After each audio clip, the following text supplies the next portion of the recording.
Rathore house में अभी आद्या की गिरफ्तारी की वजह से अभी तनाव का माहौल बना हुआ था। तभी शांति बुआ के कहे गए शब्दों से सभी के आश्चर्य की सीमा नहीं रही। शांति बुआ और माया चाची आगे आए और शांति बुआ कहने लगी, आप सबकी लाडली को मैंने गिरफ्तार करवाया है, उसको उसकी सही जगह मैंने पहुंचाया है। वो बहुत नाच रही थी ना मेरे सिर पे, और आप सब ने तो उसे देवी मानकर पूजना भी शुरू कर दिया था। मेरा अंदर ही अंदर कलेजा जलता था जब उस आद्या को जय के साथ देखती। मैं अब तक चुप थी, लेकिन कुछ दिनों पहले मुझे कोई मिला जिसने मुझे आद्या के खिलाफ वो सबूत दिए जो मृत्युंजय को भी नहीं दिए। मुझे वो सब देखकर पल भर भी नहीं लगा ये सोचने में कि वो लड़की अब इस घर में रहेगी या जेल में।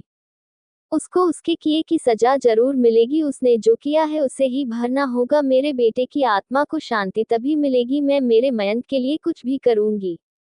डॉट डॉट और मेरे बेटे की कातिल को मैंने जेल भिजवाने का फैसला कर लिया था, इसलिए मैंने उसके खिलाफ एफआईआर दर्ज करवाए और उसको उसकी असली जगह दिखाई। अब कुछ भी हो जाए, मैं उस लड़की को जेल से बाहर नहीं आने दूंगी। मैं जानती हूँ जय भी मेरी बात मानेगा और उस लड़की को अपनी जिंदगी से निकल फेंकेगा, क्योंकि इतना तो वो मेरे लिए कर ही सकता है। शांति बुआ ने अभिमान पूर्वक आत्मविश्वास से कहा, pouting pouting smirk smirk smirk. अगर आप ऐसा सोचती है तो गलत सोच रही हो। शांति बुआ की बात पूरी उससे पहले ही एक भारी कर्कश रोवेली आवाज सभी के कानों में गूंजी। सबने पीछे मुड़कर देखा। पीछे मृत्युंजय खड़ा था। वो गुस्से से आंखें से अंगारे बरसते हुए खून जैसी सुर्ख लाल हुई आंखों से हद क्रोध और गुस्से से शांति बुआ को देखकर बोला, अगर सच जानकर भी आपके साथ गलत का साथ दूं तो आप मुझे अभी तक नहीं समझ पाए। बुआ जी, मैं आपका साथ दूंगा, वो भी अपनी बीवी को जेल भिजवाने में। ये आपने सोच भी कैसे लिया? मृत्युंजय गुस्से से एक एक वर्ड चबा चबा कर बोल रहा था, पाउटिंग पाउटिंग पाउटिंग। उसकी आंखें गुस्से से लाल हो चुकी थी जब उसने सुना कि आद्या को पुलिस ले गई है। पाउटिंग। मृत्युंजय गुस्से में बुआ को देखकर बोला, वैसे तो यहाँ मैं किसी को सफाई देने नहीं आया, पर जिन जिन लोगों को मेरी बीवी के साथ गलत किया है उन लोगों को वार्न करने आया हूँ। समय रहते अपने आप को मजबूत कर ले उससे माफी मांगने के लिए। और जिन लोगों ने उसे जिस जुर्म के लिए जेल भेजने की तैयारी की है, ना उन लोगों को कुछ बताने और दिखाने आया हूँ। इसके बाद मृत्युंजय ने एक पेन ड्राइव निकाली और घर के बड़े से डिजिटल तब में लगाया और टीवी ऑन कर दिया। टीवी ऑन होते ही टीवी की स्क्रीन पे जॉय का वो वीडियो चलने लगा जिसमें वो मृत्युंजय को मयंक का सारा सच बता रहा था। जैसे जैसे वीडियो आगे बढ़ रहा था, सब लोगों का शांति के लिए गुस्सा बढ़ता ही जा रहा था। वीडियो खत्म होने के बाद दादी शांति बुआ के पास गई और जोरदार तमाचा उनके गाल पे मारकर बोली, डॉट डॉट डॉट मैंने पहले ही कहा था तुझे कि मेरी बहू से दूर रहना, और वो गलत नहीं है। और आज तेरे बेटे की करतूतों को सुनकर मुझे घिन आ रही है कि तू हमारी बेटी है। डॉट डॉट अब आगे तुम कुछ बोलो, उससे पहले मैं बोल देती हूँ, आज के बाद तुम मुझे यहाँ दिखनी नहीं चाहिए। डॉट डॉट तूने मेरी मासूम सी बच्ची को पता नहीं क्या क्या बोला, और तेरे बेटे ने भी उस बच्ची को परेशान करने में कोई कसर नहीं छोड़ी। तू आज मेरी बेटी नहीं होती तो अब तक इस घर से धक्के देके निकाल दी गई होती। पर बदकिस्मती की तेरी हमारी बेटी है, इसलिए अब तुझे मैं इतना ही कहूंगी कि तू अभी की अभी इस घर से निकल जा और फिर कभी मुझे इस घर में दिखनी नहीं चाहिए। आज से तू हमारे लिए मर गई, अब जा यहाँ से। दादी ने अपने क्रोध की अग्नि में झुलसते हुए कहा। Pouting pouting pouting. शांति बुआ अपने बचाव करने के लिए माया की तरफ देखने लगी, पर माया ने तो शांति बुआ की तरफ से अपनी नजरें फेर ली थी। वो दूसरों के साथ जाके बोल रही थी, माँ ने बिल्कुल सही बोला। शांति दीदी ने गलत किया है और इनके मरे हुए अयाश बेटे ने भी हम सब के साथ गलत किया है, तो इनकी सजा यही है कि वो इस घर से चली जाए। Smirk smirk. माया चाची की बात सुनकर शांति बुआ का आश्चर्य से मुंह खुल्ला का खुल्ला रह गया, अस्टोनिश्ड फेस। दादी शांति बुआ का हाथ पकड़कर उसे घर से बाहर ले जाने लगी, तभी जय बोला, रुको दादी, बुआ को क्या सजा मिलनी चाहिए, और बुआ के साथ साथ मुझे भी। मैंने भी उस बेकसूर के साथ गलत किया, इसलिए मुझे और बुआ को क्या सजा मिलनी चाहिए इसका फैसला आद्या ही करेगी। और ज्यादा देर न करके मैं जा रहा हूँ अपनी आधा को लेने।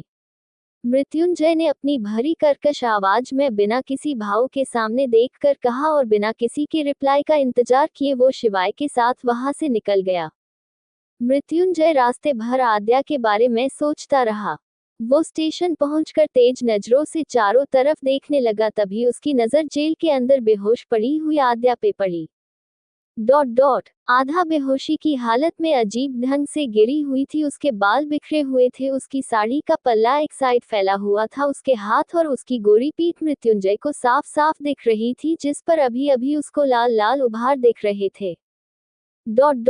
मृत्युंजय आद्या के बालों से उसके चेहरे को नहीं देख पाता, लेकिन उसके हुलिये को देख उसके माथे की नसों में खिंचाव आ गया था।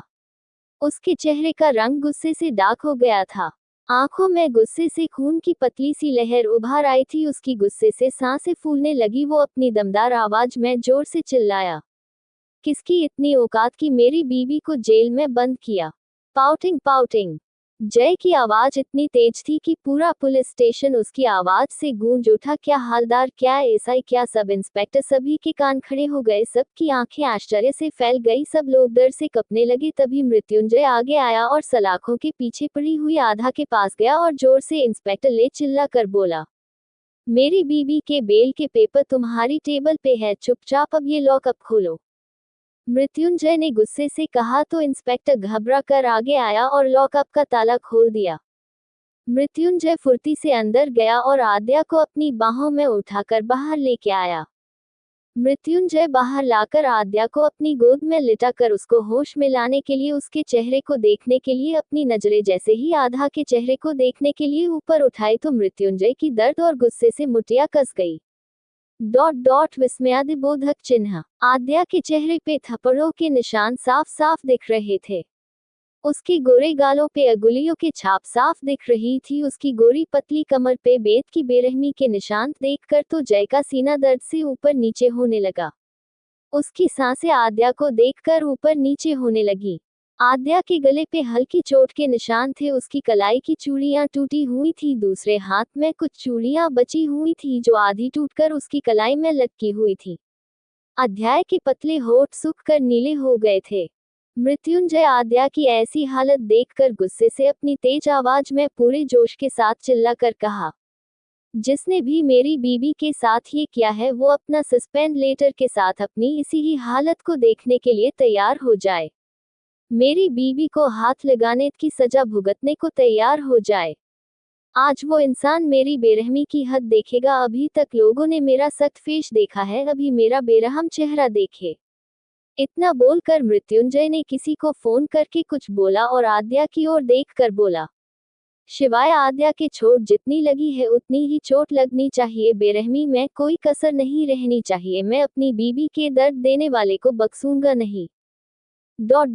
तभी एक लेडीज पुलिस वाली जो अभी ज्यादा उम्र की नहीं थी, वो कपते हाथ में पानी का गिलास लेके आए और मृत्युंजय के आगे डरते डरते आद्या के चेहरे पे छिड़क कर धीरे से दबी आवाज में बोली, सर, हम सब ने सरिता ताई को मेम को हाथ लगाने से मना किया था, पर वो अपने रुतबे के आगे हमको गाली देके चुप करवा दी।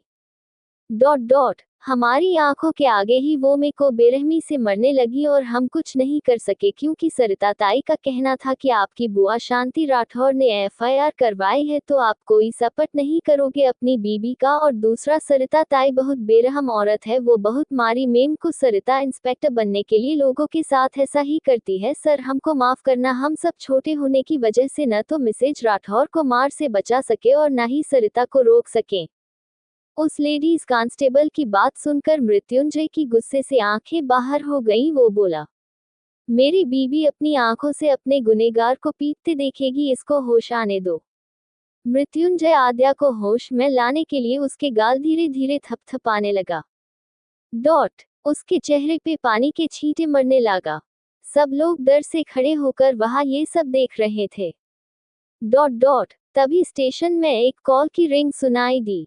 दूर खड़ी कांस्टेबल ने फोन अटेंड किया और सरिता को बुलाकर उसको फोन दे दिया।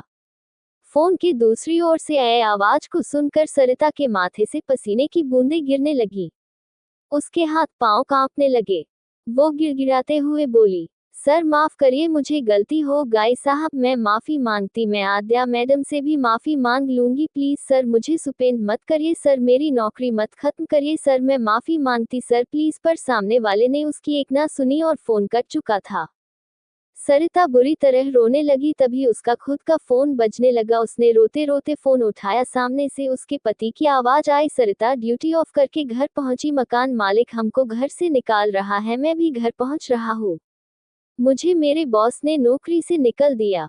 बच्चे घर परेशान हो रहे हैं, बच्चे रो रहे हैं, जल्दी जाओ। सरिता सामने वाले की आवाज सुनकर तो बुरी तरह दहाड़े मार कर रोने लगी। उसके रोने की आवाज पूरे पुलिस स्टेशन में गूंजने लगी।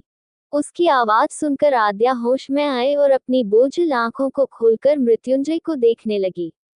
खुद को मृत्युंजय की बाहों में देखकर आद्या के चेहरे पे तकलीफ में भी मुस्कान आ गई।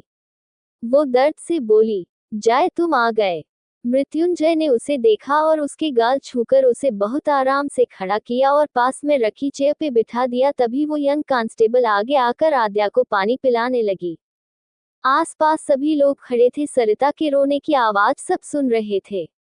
तभी आद्या फिर से आसपास देखने लगी तो सामने सरिता को रोता देख उसकी भौहें आपस में जुड़ गई। वो आश्चर्य से उसे देखकर बोली, क्या हुआ है इनको और क्यों रो रही है ये ऐसे?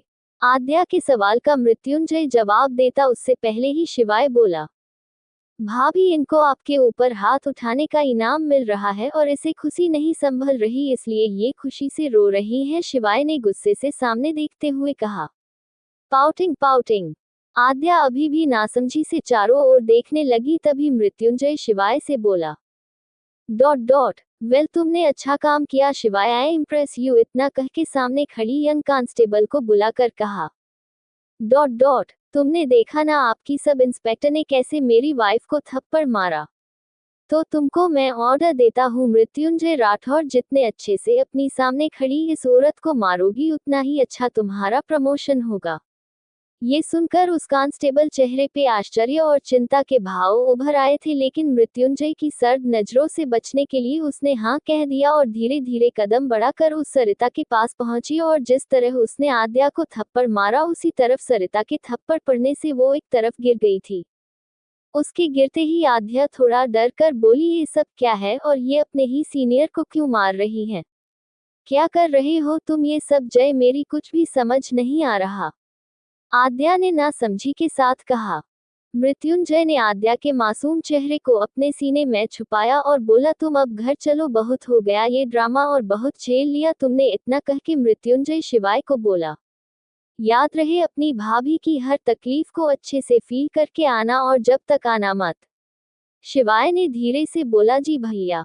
मृत्युंजय आद्या को अपनी बाहों में लेके आ गया था। उसके चेहरे पे असीम गुस्सा था। पाउटिंग पर अभी तो आद्या को देखकर शांत था, क्योंकि वो आधा के आगे अपने गुस्से को दिखाना नहीं चाहता था।